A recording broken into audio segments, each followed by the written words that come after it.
Yeah, what I want people to know is that every stupid thing you've ever had to do is taking you from where you are to where you want to be. Ooh. And so sometimes we think, I'm not supposed to be right here in my life. I should be further. Yeah. I should have accomplished something else. And you see all the people around you making it, and you're the only one that hasn't found success yet. And that was my life. And I had gone to Xavier University. I was on scholarship when I got pregnant. That kind of put me in a position where I had to drop out of Xavier and go do something that was going to be quicker. Okay. So I decided to go pick up nursing somewhere else. Okay. That didn't work out. And then I ended up meeting my husband. Okay, was a key word. Yeah. I want y'all to know y'all saying husband. Wait. Was husband. That's what you're saying. I got you. I ended up meeting him, and then we get married and move to another city. So life picked up. Okay. And so, when I was doing that, looking for my place, I found what I was supposed to do. I finally put down on a piece of paper what it was that I wanted to study, and it was always journalism. I had this writing fever on the inside of me. So I had gone from being a pre-med student to being a nursing student. Okay. I couldn't apply the science to the human body. I was flunking out of my classes. Then I ended up dropping out of college to pick it up later to follow my passion, which was writing. And then I also got a degree. So I ended up graduating with a dual degree in mass media and psychology because of all the pre-work that I had done as a pre-med student.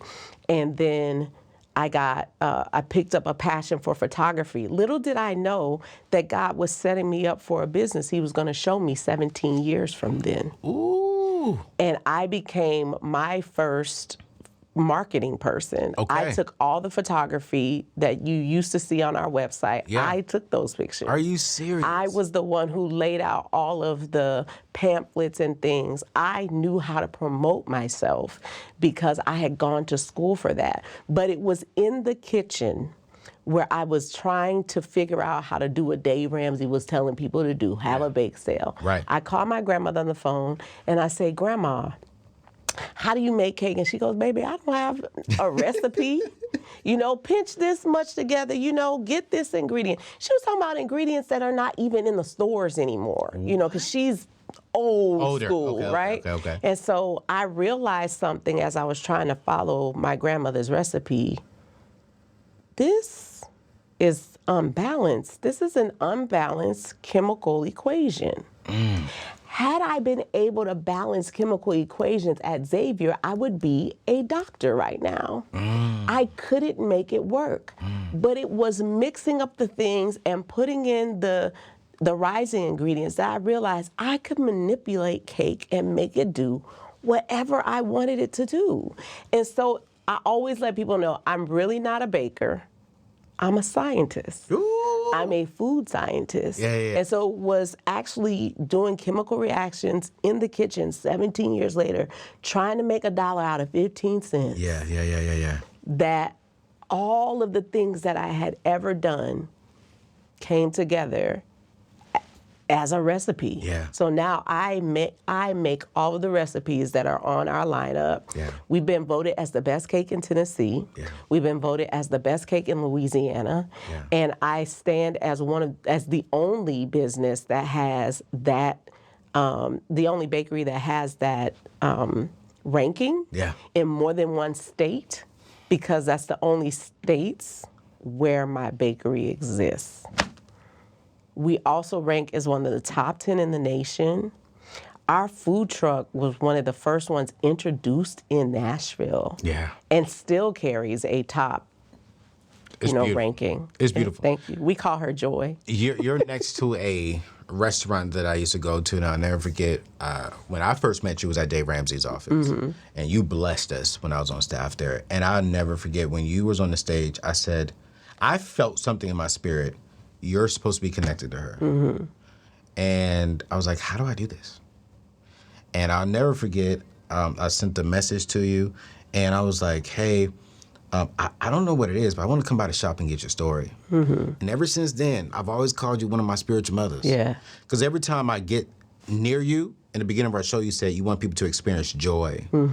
I've learned so much from you spiritually. I experience the joy. You always have a smile on your face. You're always honest with me. You've told me some hard things about myself. I'm like, Lord Jesus. You know what I'm saying? When I was making the transition, you asked me some hard questions, and I was like, this is why. But I got to tell you, that recipe, I ain't never liked vegan stuff. Yeah. And then when you made me try that vegan cupcake, I couldn't tell it was vegan. Yeah. And that's my goal. That's my goal. I want to be the best at what my wheelhouse is.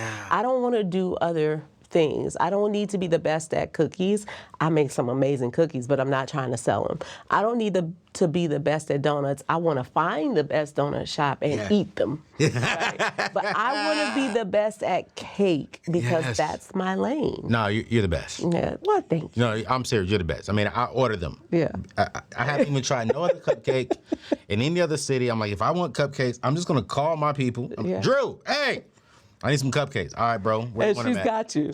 I'm like here the next day. We're beginning to even anticipate, like you said. I remember going into the bakery and it was Christmas time and they were scrambling around. I said, "Does Anthony have an order?" She was like, "Oh, let me call him right now." You know, I said, "Just put the order together because you know he is required to send those cupcakes." Hey, I am coming to get them. I'm telling you that right now.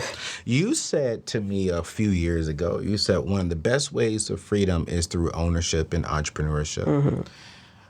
Do you still feel that way? Yeah.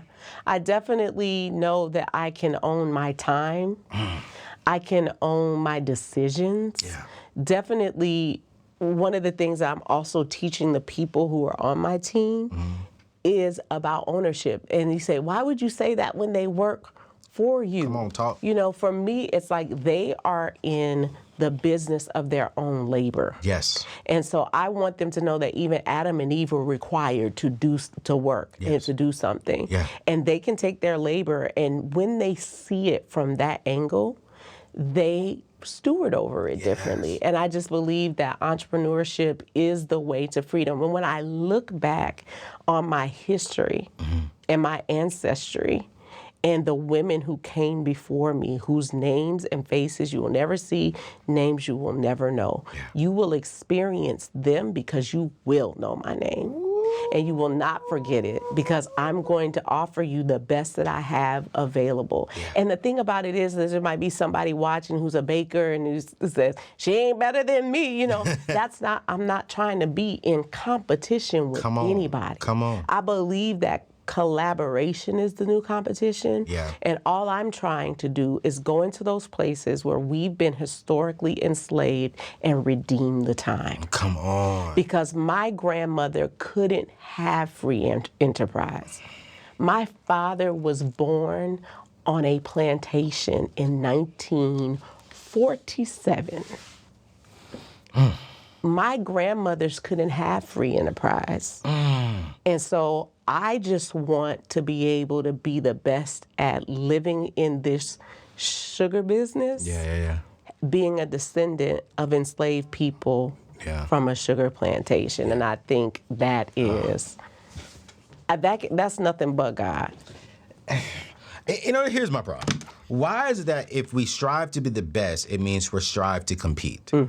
I think all of us should strive to be the best. Yeah. You should strive to be the best cupcake person, which I believe, in my opinion, you are. But then you watching, you may be in the cupcake business. Strive to be the best. Yeah. You know, and then, hey, how do you partner together? How do we come out here and impact people and inspire people? It doesn't have to take away from us striving to be the best. I want to be one of the best podcasters and YouTubers when it comes to bringing people financial freedom. But my brothers Earn Your Leisure, they're killing the game. I'm like, okay, how do we partner together? How do we help more people? But we're both striving to be the best.